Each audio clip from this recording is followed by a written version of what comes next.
Good morning, ladies and gentlemen. How do you do? I'm your host, Seth Julian. Welcome to today's briefing. We are looking at some of the world's major microchip manufacturers. We'll start with, we have Micro out of Europe.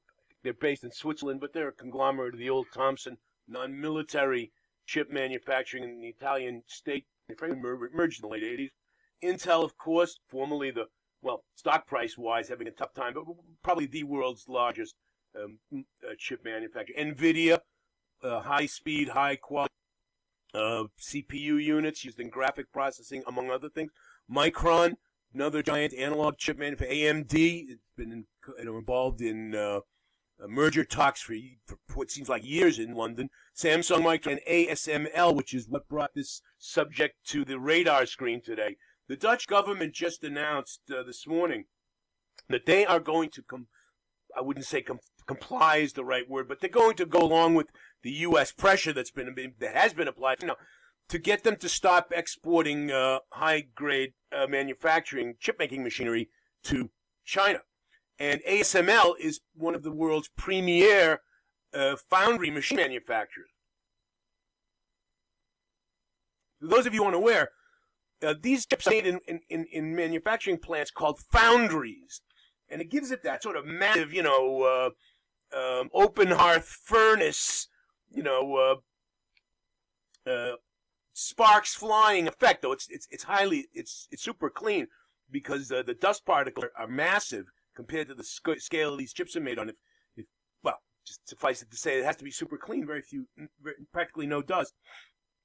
And the machines that make these things are extraordinarily complicated. And ASML makes a lot of those machines. So I want to have a look at these stocks and see where we want to go. One of the reasons Intel is having a hard time is the fall in demand for PCs.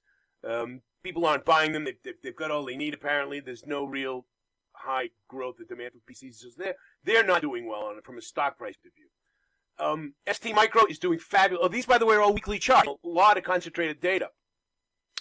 NVIDIA, of course, first had a boom with the crypto mining, and then is now having months of a booming renaissance, however you choose to call that.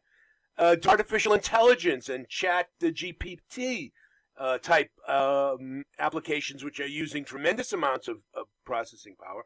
And, of course, ASML is not doing anything too much here. And AMD has been having troubles, again, from a point of view. We think, however, that this whole sector is going to really take off.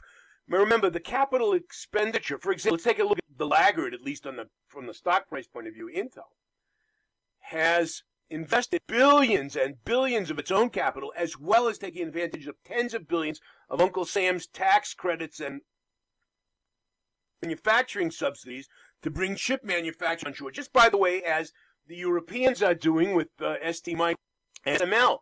So they're going to be pumping billions of taxpayer dollars, subsidizing billions of taxpayer tax revenues in giveaways and handouts to these manufacturers. And so we think these stocks are all posed for things that have already started and are well underway, of course, are NVIDIA, and ST Micro. So those already are good stocks to be in, and we think this is time to get long, certainly NVIDIA and ST Micro, as well as ASML, but these are early days for that. Still underway. So, ladies and selling Intel short does not look like it does because we've got this triple bottom here, this head and shoulder, whatever that is, reversed, I don't know. You can see that it's trying to penetrate this level and failing on falling volume. So that's a sign that we could be facing reversal. Too early to know that for sure.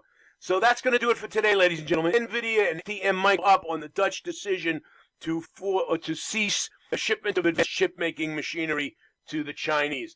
That'll do it for today. I'm your host, Seth Julian. Ladies and gentlemen, wishing you all the ability to trade with confidence. Call us for